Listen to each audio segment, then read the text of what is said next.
asalaamaaleykum internetu àddina bi yëpp laay wax sax mais maa ngi koy tàmbalee ci Sénégal ñi nga xam ne nii wax dëgg yàlla ñu ngi ci réseaux sociaux yi jamono yee weesu dama jóge tool ya sama mbokk Baye Fall yi ne ma lan nga ñuy dénk ci tolluwaayu réew mi ma joxe sama xalaat nii ndeke ñoom dugal nañ ko ci réseaux sociaux yi man yëguma ko parce que booy xool sax man yoruma portable yi def ci réseaux sociaux portable bi laa yor donc xam nga ne newuma ci réseaux sociaux damaa wax rek dem après la ma nit ñi di interpeller naa ma gis nañ sa lii gis nañ sa laa léeg-léeg ma taxaw nit won ma xool di gis ay vues yu bari gis ay j'aime yoo xamee ne nii dem na ba ay plus de 20 000 j'aime ma gis premier bi doon ay 1 million nangam de vues bon mais gisuma ci ñu bëri ñoo xam ne wax nañ loo xamee ne nii wax dëgg yàlla rafetlu wuñu sama wax donc ñëpp dañ ko rafetlu daanaka nit nag motul alors mu am ci ñuy demander ma développer am ñoo xam ne vraiment intéressé la leen am na ñoo xam ne nañ sax ay pensées xaw ma yan penseurs yu mag la alors man ma ne comme noonu la danaa repréciser sama pensée xaw ko élargir tuuti bon sénégalais yi xam ne doomu réew mi laa war naa mën a xalaat aussi ci sama réew ma doon wax ne booy xool l'histoire politique du Sénégal mi ngi commencé d'abord après les indépendances par la fédération Sénégal-Mali loolu lañ njëkk a taxawal fédération Sénégal-Mali dañ jot indépendant rek le président Modibo Keïta président du Mali moo newoon président de la fédération le président Léopold Sédar Senghor président du Sénégal moo nekkoon le vice-président de la fédération donc bi nga xamee ne demee noonu le gouvernement était en majorité malienne vraiment l'Assemblée nationale était en majorité malienne et tous les ministres du gouvernement de la fédération avaient un logement ci logement yi nga xam ne ni mooy le logement administratif de Dakar donc booy xool ñoom ñoo ko occupé woon après un jour quelqu'un est venu dire au président Senghor que je vais dire son nom de famille seulement pour montrer que vraiment il est historique. Oui, monsieur le président, monsieur Niane vous a insulté de maire. Alors loolu bu doon tey président de la République day wax dig demal wala gendarmerie demal mais Senghor xam kan mooy monsieur Niane mu taal otoom génn palais dem Médina ñu fekk ko ci mbooloo mi fa muy toog mu ne ko mu toll fee rek taxaw rek ne ko monsieur Niane paraît-il que vous m'avez insulté de maire. mu ne ko non monsieur le président l'insulte c'est l'arme du faible mu ne ko mais alors mu ne ko alors j'ai dit que vous n'avez pas été honnête avec nous et pourquoi parce que c'est nous qui vous avons amené à Dakar c'est nous qui vous avons donné le pouvoir aujourd'hui que vous avez et personne parmi nous ici n'est dans votre liste de députés à l'Assemblée nationale. Après Senghor xool xam ne ñi ko waroon ñëpp yóbbu ko ba mu toll fi mu toll kenn duggul mu ne c'est Souleymane Sidibé qui m'a induit en erreur. Souleymane Sidibé c'était le numéro 2 du Mali. C'était le numéro 2 de Modibo Keïta. Senghor xam ne lii du wéy mu ñëw rek dagg fédération bi donc fédération Sénégal-Mali incident bi moo tax mu jël fin. Senghor nag avec le souci renvoyer maliens yi ba nu génn mu jël tali bi nga xam ne moo nekk diggante Mali ak Sénégal mu jaarale ko ci parc Niokolo-Koba pour filtrer les Maliens parce que booba dafa bëgg marquer son territoire. Ensuite foofu le principal souci de Senghor c'était comme on vient de rentrer dans une indépendance bu bees tàq boo xam ne nii jotagul tabax dara mu ne donc il faut me créer une nation sénégalaise boo xam ne nii waa Sénégal rek lay doon donc souci boobu la amoon ber li nga xam ne mooy njabootam muy le peuple sénégalais ci la am pensé def nation sénégalaise pendant 19 ans règne président Senghor yëpp amuloon souci ay infrastructures parce que dafa hériter les infrastructures coloniales boobu tubaab yi Sénégal moo ne woon capitale de l'AOF daanaka defar nañ tali yu baax defar nañ palais tabax nañ port tabax nañ aéroport il y avait beaucoup de bâtiments donc Senghor li mu xalaatoon mooy mu tabax une nation sénégalaise soudée unie libre et indépendante des Maliens d'abord mais indépendante de tout le monde loolu la liggéey dem créer ensemble lyrique traditionnel Senghor bokk na ci li mu njëkk a créer en tant que président de la République l'ensemble lyrique traditionnel donc volet culturel da ko bëggoon parce que nit ñi ku ne xam fa nga bokk créer Sorano dafa bokk ci li Senghor njëkk a tabax ci Sénégal ethnie yëpp di fa daje bu joolaa bi di woy ñëppay aw bu séeréer bi di woy ñëppay aw bu soose bi di woy ñëppay aw bu tukulóor bi di woy ñëppay aw bu wolof bi di woy ñëppay aw donc tey jii li la koy mandargal mooy équipe nationale bi de football moo lay mandarga une nation ñun dañ ci sori par rapport ak ñeneen ñi Sadio Mané bu dugalee but en tant que joolaa ñëppay dëpp génnandoo joolaa bi séeréer bi tukulóor bi ñëppay jóg soose bi mais benn mbir rek la ñuy wane mooy le drapeau vert jaune rouge le Sénégal en réalité avec le règne de Senghor pendant ces 19 ans a construit une nation sénégalaise soudée unie libre et indépendante Sénégal benn bopp la kenn mënu koo xar ñaar ngi doon dégg muy wax loolu donc le règne de Abdou Diouf aussi a duré 19 ans comme Senghor mais foofu le président Abdou Diouf avait le souci de construire dans cette nation sénégalaise soudée unie libre et indépendante un état de droit fort et respecté nul n'est au-dessus de la loi gis nañ fi façon kilifa bu ne yoon taxaw sa kanam yóbbu la ci yoon bu la waree denc la mais bu la waree teg ci yoon da lay teg ci yoon gis nañ ko fi ay ministre d'état ay premier ministre ay nit simple wala borom yax bu rëy wala kilifa diine gis nañ fi bu ne gis nañ ne donc nul n'est au-dessus de la loi après mu def ci boole ci une ouverture sur le pluralisme politique et démocratique loolu moo waral en 2000 ñu am alternance pour la première fois dans l'histoire politique du Sénégal mu am alternance issue d'un parti politique bu dugg ci opposition di ko dox ba jël réew mi sur démocratiquement Abdou Diouf jël téléphone am woo son adversaire félicité ko ne ko gagné nga ba pare ne ko nag j'ai instruit mon gouvernement de cesser toute activité et de se préparer aux passations de service Abdoulaye Wade moom bi muy ñëw muy la troisième étape mu def 12 ans le régime socialiste dafa def ñaari 19 ans Senghor 19 ans de règne Abdou Diouf 19 ans de règne le régime libéral ñaari 12 ans la parce que bul fàtte ne bi Abdou Diouf ñëwee ba indi pluralisme démocratique ubbi ko am na loo xam ne mënatu la am démocratie dox na diggante bi mënatoo fee régner 19 ans c'est pas possible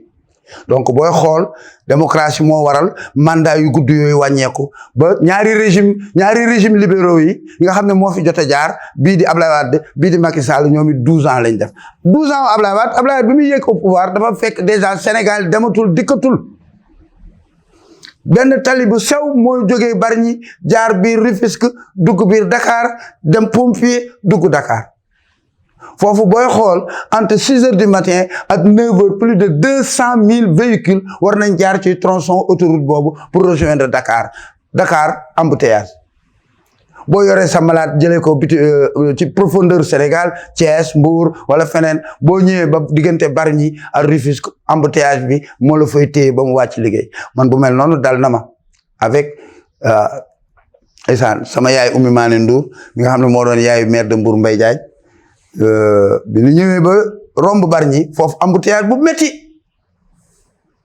ma xam ne moom lii ko fi dal nii ba ñu delluwaat loolu danay dal sénégalais yu bari donc Dakar dematul dikkatul Sénégal dematul dikkatul Ablaye Wade aussi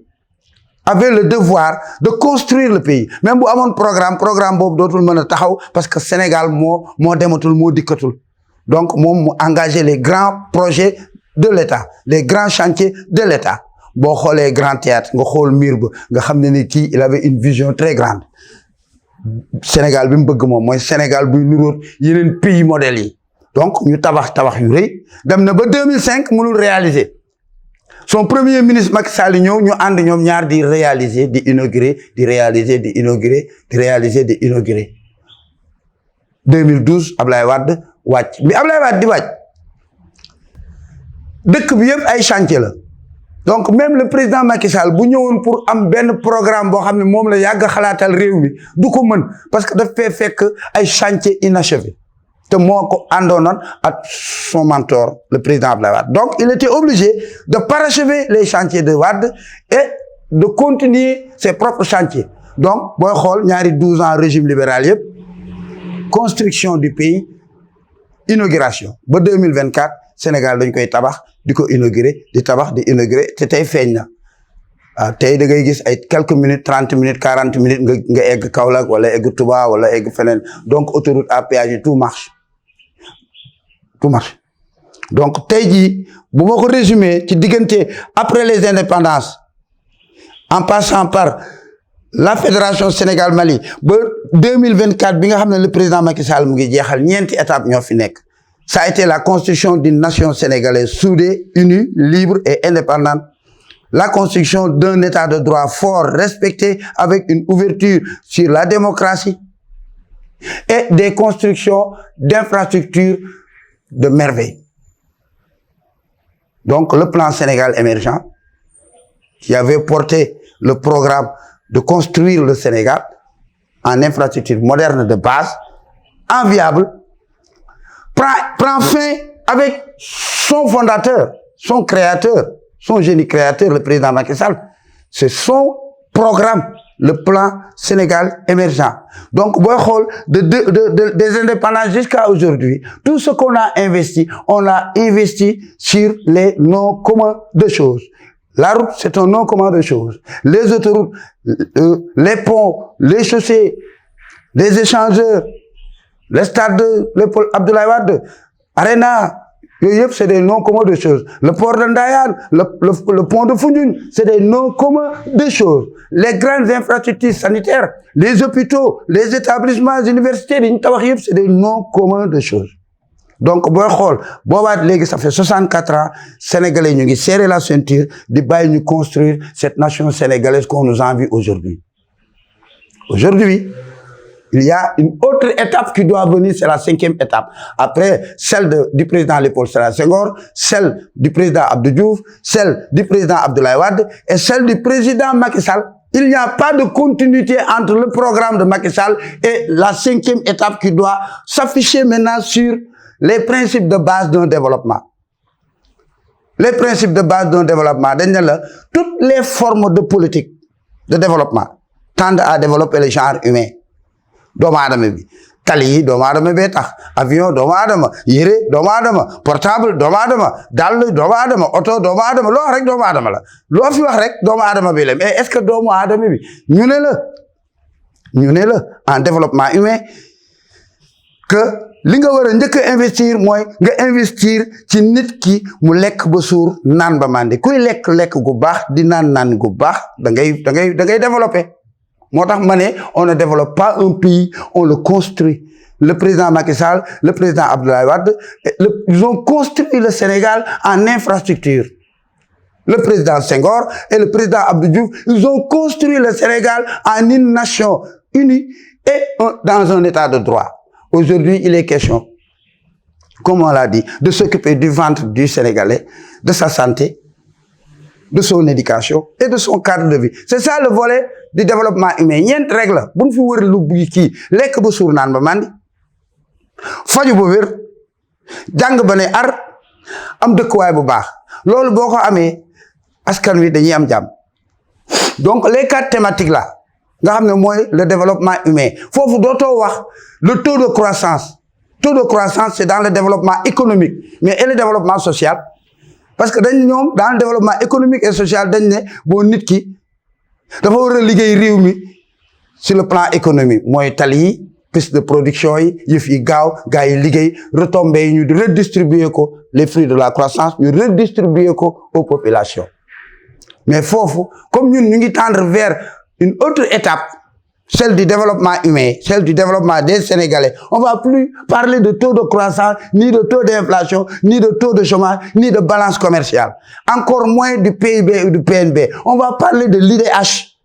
Il faut que les candidats qui postulent, qui veulent diriger le Sénégal, sachent quand même que l'heure est au développement du ventre du Sénégalais, de sa santé gratuite, de son éducation publique gratuite avec des bourses d'excellence, mais également une éducation réformée et tournée vers les métiers du pétrole et du gaz offshore, qui sont plus de 500 métiers. Donc, sur toute la chaîne de valeur, les Sénégalais doivent occuper la production et le raffinage. xam ñaata litre pétrole mooy génn ñaata baril pétrole mooy génn loolu pour que Sénégalais am ci lu leen leer il faut des Sénégalais là-bas. lekk ba suur naan ba mandi faju ba wér jàng ba ne ar am dëkkuwaay bu baax léegi nag benn bu ci ne dafa am loo xam ne moo ko tax a jóg maa ngi wax ne kilo ceeb bi mën na jar ñaar fukk saako bi 5000 ñu bëri man nag waxuma pour ñeneen ñi di wax man fekkee ne dama am ku may défier foofu ci loolu mooy ñi bëgg a jël réew mi yóbbu ko te xam ne sénégalais yi lekkatuñu lekk bu baax de kilo plaatu ceeb je vais un peu expliquer sur ça pourquoi sénégalais am beneen penchant boo xam ne du seen tradition plaatu ceeb ñu ngi koy jaayee 1500 kilo ceeb ñu ngi koy jaayee 500 ou 600 litre d'huile ñu ngi koy jaayee 1800 gisatoo jën parce que vous avez signé des accords de pêche avec l'Union européenne, toute l'Union européenne, et ensuite de manière bilatérale, vous êtes revenu signer des accords de pêche avec la France, avec l'Espagne, avec le Portugal. Portugal, déjà, mu ngi puiser 2700 tonnes de poissons par an, sans compter maintenant quote-part bi mi am ci Union européenne. FAO génne récemment ne le Sénégal a un déficit de 150 000 tonnes de poissons.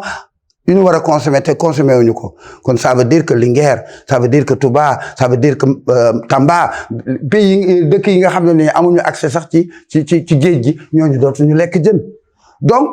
loolu moo indi répercussion plaatu ceeb bi ngay jënd fii ñu la koy jaayee 1500 bu tuutee ba tuuti 1000 francs bi doo ci suur alors que pël Fuuta yi seen ñànkatang boobu ñuy jaay ak seen xobu ñambi yooyu ñuy râpé def ci tuuti huile 300 francs lay jar ce biir koll bi ne nii mais lekkoo lekk gu baax donc lekk gi c'est possible ñu améliorer ko te dañ ko war a améliorer donc les 4 étapes sont terminées la nouvelle étape bi nga xam ne ci la ñuy dugg la nouvelle étape bi nga xam ne nii ci la ñuy dugg ma wax ko léegi tuddee ko le développement humain dama ne foofu il faut de la rigueur pour le prochain gouvernement bi ñëw. D'abord, le Sénégal va rentrer dans une nouvelle ère économique, l'économie du gaz et du pétrole. Il s'agira plus de baser nos économies sur l'agriculture tirée par le cheval, l'âne et la vache, mais une économie tirée par le pétrole et le gaz. Donc, l'économie du pétrole et du gaz prennent en charge toutes les questions liées à une bonne alimentation des Sénégalais, à une santé publique gratuite. On doit tendre à aller vers la gratuité, surtout des maladies coûteuses,